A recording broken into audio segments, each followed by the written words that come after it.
Buonasera,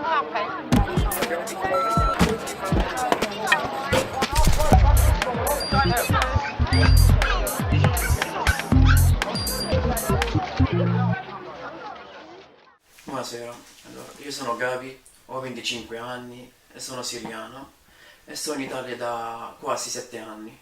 Io sono Donato, che mi chiamo Donato Cairano, nato a Picerno, provincia di Potenza, e ho lasciato il mio paese natio, Picerno, nel 6 giugno 1959.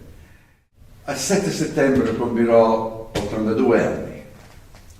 Buonasera, io mi chiamo Akumba, vengo dalla Gambia, io ho 37 anni. Mi chiamo Giuliano della Rovere, ho 32 anni, sono nato a Rio de Janeiro, Brasile, quindi sono italo-brasiliano. Avere una guerra nel tuo paese, diciamo, un motivo abbastanza sufficiente che per obbligarti di abbandonare la tua terra. Io ho un diploma di terza media, all'epoca era qualcosa di grande. All'epoca nei nostri paesi, nel meridione, nella Basilicata, per trovare un impiego avresti dovuto avere una conoscenza, qualcuno che ti dava una spinta per trovare un lavoro o un impiego. Sono andata via perché voglio libertà, anche cambia il futuro di io e mio figlio. Sono rimasto da solo in Italia insieme a un zio che era già prima di me di 6 mesi in Italia. Emigrai in Lombardia, a Cesano Maderno, e ho lavorato alla Snia Viscosa per 2 anni e dopodiché andai in Svizzera. Avevo 5 sorelle e un fratello in Argentina che ricordava a malapena e mi sono detto, siccome avevo le disponibilità finanziarie, mi sono detto faccio un giro per un mese, vado in Argentina. Ma io così, anche per spirito di avventura, andai in Germania. Lì ho lavorato per 6 mesi, una cosa del genere, poi feci la domanda dalla Germania per andare in Australia e mi fu accettata. E lì ci sono stato fino al 79, quando andai in Canada.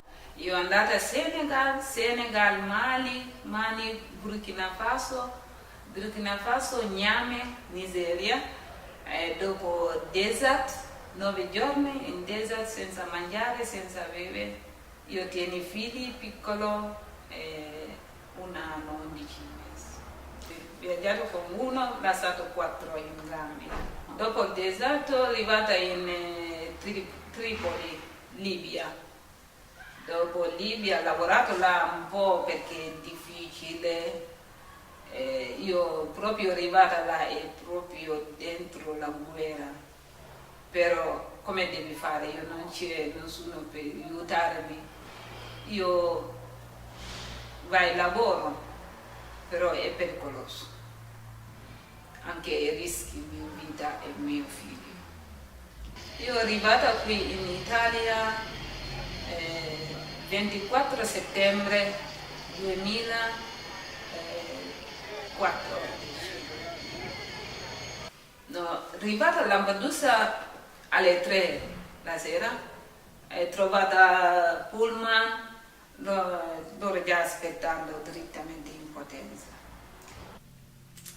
E perché sono andati in Brasile? Perché come altri paesi in Sud America che hanno ospitato gli immigrati, erano paesi in crescita e che avevano bisogno di questa gente, del braccio di questa gente per lavorare, per costruire il paese. E si sono trovati bene. Perché si sono trovati bene? Perché lì c'era l'opportunità di mangiare, di sbrigare la vita, crescere, alcuni anche a livello professionale, e si sentivano non parte di quel posto, ma sentivano in quel posto il luogo in cui viveva la speranza di una vita migliore. Il problema di ogni immigrato quando abbandona il suo paese e arriva a un altro paese, la lingua. Non sai cosa dire, non sai cosa ti stanno dicendo. Parlavano con me, io non riuscivo a far arrivare la mia idea e capire anche loro cosa mi stanno dicendo. Il secondo problema che io ho avuto quando sono arrivato qua, ho dovuto stare a una casa condivisa con altre persone, ecco, che hanno difficoltà. Stare con altre persone che parlano altre lingue, condividono altre culture, non è semplice da gestire, ecco. È un po' difficoltà di lingue, perché lingue è tutto. Durante tutta la mia vita mi sono sentito un po' espatriato, innanzitutto perché vengo da un paese in cui la lingua è il portoghese e sappiamo che gli italiani di quel tempo, come i miei nonni, bisnonni pure, parlavano dialetto. La mia famiglia, perché aveva sempre questo legame, mi ha dato un nome e un cognome italiano. Alla scuola era sempre complicato, soprattutto per pronunciare il mio nome, il cognome. Uno, secondo me, che nasce all'estero, ma che ha un'origine che non è da quel paese, sicuramente presenta dei problemi culturali e qualche volta anche psicologici, perché non si sa mai cosa sei, non si sa cosa senti, che sei, chi sei. E questo è un problema, secondo me c'è stato un problema. Oggi no, oggi ho già imparato a gestire bene questa cosa, ma quando sei un bambino forse non sono tutti che sapranno gestire bene questa cosa. Per risolvere il problema della lingua era frequentare una scuola superiore e cominciare a parlare piano piano. Poi, una volta imparato la lingua, era la chiave per cominciare a integrarti nella vita qua. Imparando la lingua ho avuto anche un'opportunità di lavoro, mentre che stavo a casa di questa condivisa, a casa Don Tonino si chiama, viene il responsabile e mi dice guarda, c'è un amico che sta cercando una figura per gestire reparto online della sua azienda. So che tu sei bravo nel campo informatico, che ne pensi di andare e parlare? Sono andato a fare colloquio di lavoro e mi hanno preso a tirocinio, dove mi hanno messo alla prova per vedere cosa so fare. Sono contento da quello che sto facendo e quello che sono riuscito a fare, quindi mi hanno assunto nella loro azienda. Questo mi ha dato la possibilità di uscire fuori la casa della comunità, essere autonomo nella mia vita. Allora, la prima cosa che ho fatto in Svizzera, ho imparato il francese e il tedesco, perché dove stavo era una zona bilingue. Mi sono inserito nella società con le gente della mia età, giovani, e ho fatto parte dei club svizzeri. Praticavo gli svizzeri, anche gli italiani, indubbiamente. Ma ho rispettato, io non mi sono mai sentito rifiutato dalla società. In Germania trovai lavoro subito in una fonderia a Singano-Handville. Lì ho lavorato per 6 mesi, una cosa del genere, poi feci la domanda dalla Germania per andare in Australia e mi fu accettata. E i primi tempi trovai lavoro alla Stock di Trieste, una compagnia italiana di Trieste dove facevano liquori, e lì ho lavorato per 5-6 mesi. Feci una domanda a lavorare alla società dei telefoni di Stato, Telecom Australia. Intanto cominciai a imparare l'inglese, andavo alla scuola e quindi già parlavo abbastanza l'inglese e venne accettato da questo mio nuovo datore di lavoro. Fece la domanda all'Air Canada, la compagnia di bandiera canadese, e fui accettato perché le lingue mi aiutarono molto, ma tanto. e quindi sono 44 anni che sto in Canada, a Montreal, nella provincia del Quebec. E lì, conoscendo già il francese, conoscendo già l'inglese, non ho avuto nessuna difficoltà a inserirmi nella società. In tutto questo mio tragitto ho sempre, sin dalla Milano, ho sempre aiutato i lucani. Difatti creiamo una specie di club lucano a Milano, senza che così ci incontravamo.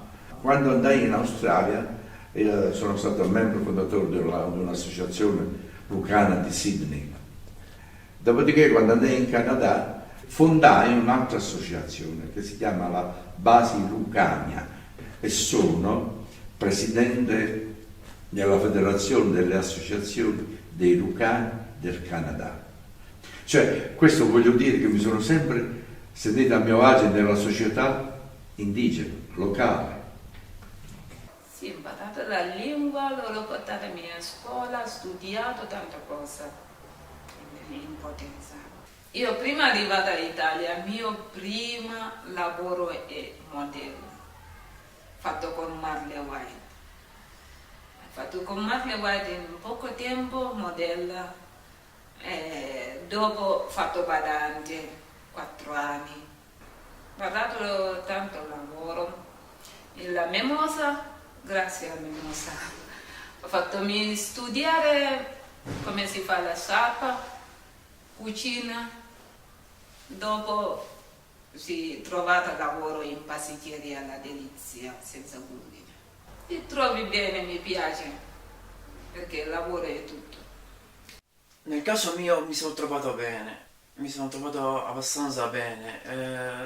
Ovviamente ti senti abbastanza responsabile da quello che fai, perché un ragazzo che a 20 anni già comincia diciamo a imparare una lingua nuova e comincia a integrarsi nel mondo del lavoro, affittare una casa da solo, avere questa responsabilità abbastanza difficile.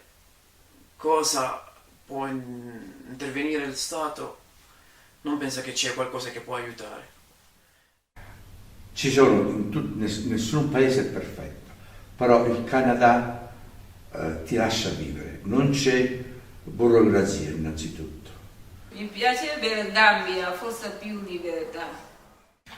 Una cosa che vorrei aggiungere, che secondo me sarebbe molto interessante per quanto riguarda lo Stato italiano, avere la scuola italiana all'estero. Questo sarebbe interessante per la comunità, perché la comunità italiana all'estero è in crescita, è in crescita.